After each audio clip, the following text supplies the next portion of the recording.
ये पाकिस्तान आर्मी नहीं है, ये इंडियन आर्मी। आपने देखा है इंडियन आर्मी में लोग खुदकुशियाँ भी करते हैं, लोग बड़ा कुछ करते हैं, खाने पे लड़ाई हो जाती है मुख्तलिफ। पाकिस्तान आर्मी में कभी ऐसा नहीं हुआ। इंडियन आर्मी तो दुनिया की बदतरीन आर्मी है, पाकिस्तान आर्मी दुनिया की बेहतरीन आर्मी है। रोहित, पाकिस्तान में जो हालत है आजकल, इकोनॉमी की भी आप देख ही रहे हैं और पॉलिटिकली भी आप देख रहे हैं कि बहुत ज़्यादा क्राइसिस है। तो इससे भारत में कोई फ़र्क पड़ता है? पड़ना तो चाहिए वैसे, कि क्योंकि बिल्कुल जैसे कि हमज़ा ने भी कहा कि दीवार से दीवार मिली हुई है, लेकिन उस पे क्या समझा जाता है? आपने क्या देखा है? पब्लिक को खुश हो रहे हैं या कुछ परेशान है कि पाकिस्तान में इस किस्म की अगर सिचुएशन है तो? देखिए, नॉन इस्लामिक है। अगर वो हिजाब नहीं पहन रही, इसका मतलब वो गैर मुस्लिम है, यानी कि उसने कोई इस्लाम का कानून तोड़ा है। और अगर वो इस्लामिक है, अगर कुरान शरीफ में लिखा है कि हिजाब औरत को पहनना ही पहनना है, तो मैं आपके साथ खड़ा हूं। फिर चलिए साथ मिलकर मोदी सरकार से डिमांड करते हैं कि हिजाब पहनना चाहिए। जैसे सिखिज्म में जो पगड़ी है, पग है, वो लाजमी है, वो करना ही करना है उन्होंने। उसके हाँ, ऐसे कई सरदार हैं जो अपने बाल काट लेते हैं, लेकिन उनको करना ही करना है।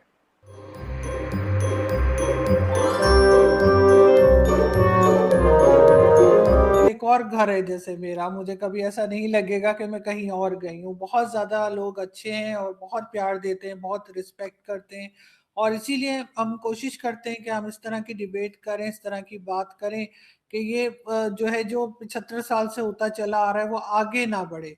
ये चीज़ अब 75 ईयर्स के बाद इस चीज़ को जो है थोड़ा-सा कूल डाउन हो जाना चाहिए और अच्छे पड़ोसियों की तरह रहना चाहिए। रोहित, पाकिस्तान में जो हालत है आजकल, इकोनॉमी की भी आप देख ही रहे हैं और पॉलिटिकली भी आप देख रहे हैं कि बहुत ज़्यादा क्राइसिस है। तो इससे भारत में कोई फ़र्क पड़ता है? पड़ना तो चाहिए वैसे, कि क्योंकि बिल्कुल जैसे कि हमज़ा ने भी कहा कि दीवार से दीवार मिली हुई है, लेकिन उस पे क्या समझा जाता है? आपने क्या देखा है? पब्लिक को खुश हो रहे हैं या कुछ परेशान है कि पाकिस्तान में इस किस्म की अगर सिचुएशन है तो? देखिए, इंडिया को कोई बहरहाल इंडियन गवर्नमेंट ऑफ इंडिया तो बिल्कुल शांत है। गवर्नमेंट ऑफ इंडिया को फुर्सत ही नहीं है। उसके पास 25 इतने अपने ही लफड़े हैं कि वो उन्हें निपटाने में लगी है। एक उसके सिर पे क्वाड पड़ा है, I2U2 पड़ा है, अमेरिकन रिलेशंस पड़े हैं, वो जापान के साथ। उसके बाद वो पाकिस्तान की ओर देख भी नहीं रही है। और कोई, मैंने तो नहीं देखा कोई कमेंट पिछले करीब 10 दिन 15 दिन में मैंने कोई कमेंट नहीं देखा। उससे पहले कभी पासिंग रेफरेंस में बोला हो तो बोला हो हमारे फॉरेन मिनिस्टर ने भी। Otherwise they more interested in के हम लोग यूरोप से क्या बात करेंगे। वो तो वो लगे अपने काम में। जहां तक बात ये पब्लिक, यस, पब्लिक में है, बातचीत होती है, कई बार होती है, गलियों में, सड़कों में, या चाय की दुकान पे बैठ के पाकिस्तान देखो, पाकिस्तान कंगाल होने वाला है। एंड देन उसमें ये इस तरीके का फ्लेवर है कि भाई अच्छा, अब क्या करेगा, अब क्या करेगा। अच्छा, श्रीलंका जैसी हालत तो नहीं हो जाएगी। वो जो जो न्यूज चैनल्स पे चल रहा है कि श्रीलंका बन सकता है अभी, कितना 3 महीने का, 15 दिन का, क्या कितना पैसा है, मेरे को एग्जैक्टली नहीं पता है। लेकिन कमी रह गया है और पैसा आ नहीं रहा है, तो people are interested to know कि क्या सिचुएशन है। हाँ, वो सब वो मसाला खबर टाइप इसको सबके सब डिस्कस कर रहे हैं। कोई ऐसी एफिनिटी नहीं दिख रही है कि भाई हम रेस्क्यू के लिए जाएं। कोई ऐसी दुश्मनी नहीं दिख रही है। ठीक है, हो रहा, but then another masala type खबर, उस खबर के एंगल से इसको लोग स्ट्रीट्स पे या फोन कॉल्स पे ले रहे हैं, जिस स्पेसेस में या मीटिंग्स में, जो भी जैसे भी हो रहा हो। ये इंडिया का सूरत हाल है कि यहाँ पे अभी पाकिस्तान की इकोनॉमिक क्राइसिस को कैसे परसीव किया जा रहा है। हाँ, लेकिन एक बात है, एक बात ये है कि जिस सूरत हाल में पाकिस्तान पहुंच चुका है, उस सूरत हाल में उसको अब इंडिया से बेटर रिलेशन बनाने ही पड़ेंगे। नहीं बनाएगा तो फिर वो डॉलर स्पेंड करके सामान वो सारा खरीदेगा जो वो खरीदना चाहता है, वो खरीदेगा बाहर से। And India is now an exporter of finished petrol. Crude आता है, उसके बाद हम यहाँ से उसको रिफाइन करके एक्सपोर्ट कर रहे हैं। अफ्रीका को ही बेच रहे हैं, लेकिन दे रहे हैं। तो पाकिस्तान को चाहिए होता है, और ये भी हम रुपी पेमेंट पे कर सकते हैं पाकिस्तान के साथ। पाकिस्तान नोस इट, या उसकी, मुझे पता है ये बात, तो क्या ये शहबाज शरीफ और मिफ्ता इस्माइल को नहीं पता है? अच्छी तरह से पता है। हम वैक्सीन दे रहे हैं और चीजें दे रहे हैं, ये भी आप रुपी पेमेंट पे हमसे ले सकते हैं। लेकिन I don't know, Pakistani side, देखिए आपने बोला कि पब्लिक को फर्क नहीं पड़ता है, नो डाउट अबाउट, पब्लिक को फर्क नहीं पड़ता है कि कश्मीर में क्या हो रहा है। लेकिन ये जो पॉलिटिशियंस हैं, ऐसा क्यों होता है कि जब आर्मी आती है पाकिस्तान में कंट्रोल में या हुकूमत में, तब इंडिया से बेटर रिलेशंस बन जाते हैं, और जब जब एक इलेक्टेड गवर्नमेंट होती है तो इंडिया से रिलेशंस बेटर नहीं रहते। कहीं ना कहीं उनको अपने इलेक्ट्रेट की, या कहीं ना कहीं उनको अपने वोटर्स की चिंता होती है। जैसे कि नैरेटिव इस समय इमरान खान बनाते हुए घूम रहे हैं कि मैंने ये किया, फॉरेन से वो कॉन्स्पिरेसी थी, ये चीज प्रॉब्लम दे सकती है आगे भी। कहीं ना कहीं कश्मीर इशू बीच में घुस जाता है।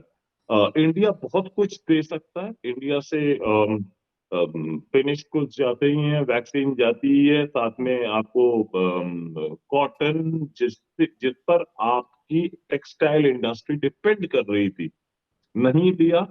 बांग्लादेश बाजी मार गया, बांग्लादेश पहले भी बाजी मार रहा था, लेकिन बांग्लादेश अब डिसाइसिवली आगे निकल चुका है।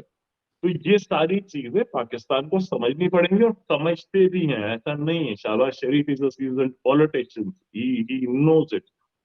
लेकिन वही, मे बी, मैं आपको छोटा सा एग्जांपल बताऊंगा। स्टेटमेंट दिया था शाह महमूद कुरैशी ने कि 370 is an internal matter. 24 hours के अंदर अंदर, 24 घंटे के अंदर अंदर वो स्टेटमेंट रिट्रैक्ट कर लिया गया। कहीं ना कहीं इलेक्टोरेट का प्रेशर था या नहीं था? कहीं ना कहीं वोटर्स का प्रेशर था कि नहीं था?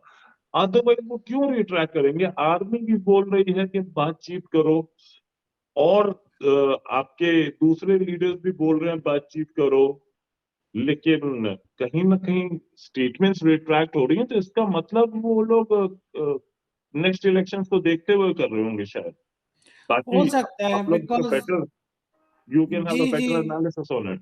बिल्कुल हो सकता है, क्योंकि यहाँ पे इलेक्शन के हिसाब से भी बहुत कुछ चलता है, लेकिन मेरे ख्याल है कि भारत के नाम पे इलेक्शन कहा जाना चाहिए। यही बात आपने भी कही थी अपने ओपनिंग रिमार्क्स में। आलिया जी, ऐसा है कि पारसीज जो हैं वो कुछ चंद लाख होंगे, 1 2 3 4, ऐसी कुछ बहुत बहुत कम है। मैंने किसी, मेरे 1 2 पारसी दोस्त भी हैं, मैंने कभी पारसीज को ये नहीं सुनते सुना आज तक कहते हुए सुना कि हम माइनॉरिटी हैं।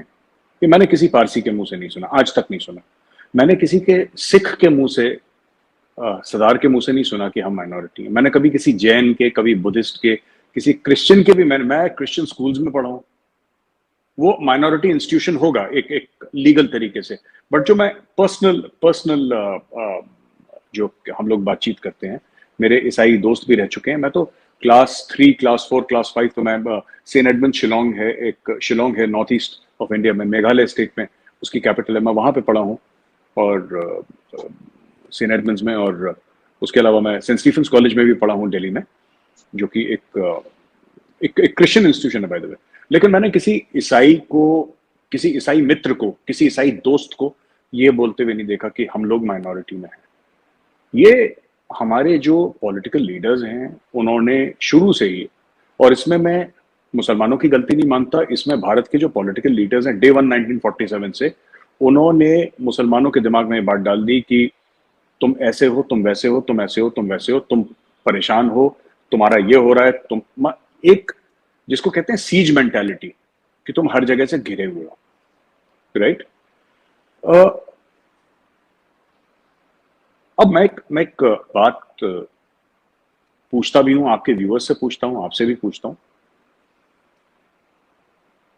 कई बार पाकिस्तानी भी कहते हैं और हिंदुस्तानी मुसलमान जो इनके लीडर्स हैं वो भी कहते हैं कि हमने 800 साल राज करा हिंदुओं पे, हिंदुस्तान पे, जो कि फैक्चुअली इनकरेक्ट है, फैक्चुअली इनकरेक्ट है, क्योंकि भारत इतना बड़ा है कि किसी एक ने, औरंगजेब ने भी पूरा भारत पे राज नहीं करा, जिसका सबसे बड़ा मुगल साम्राज्य था, उसने भी राज नहीं करा पूरे भारत में।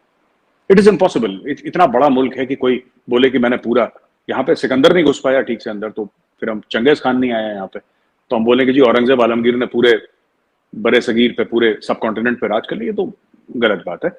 बट ठीक है, अगर हम मान लेते हैं एकेडमिकली स्पीकिंग कि मुसलमानों ने 800 साल राज करा, 800 साल राज करा, फिर इतने खराब हालात क्यों हैं?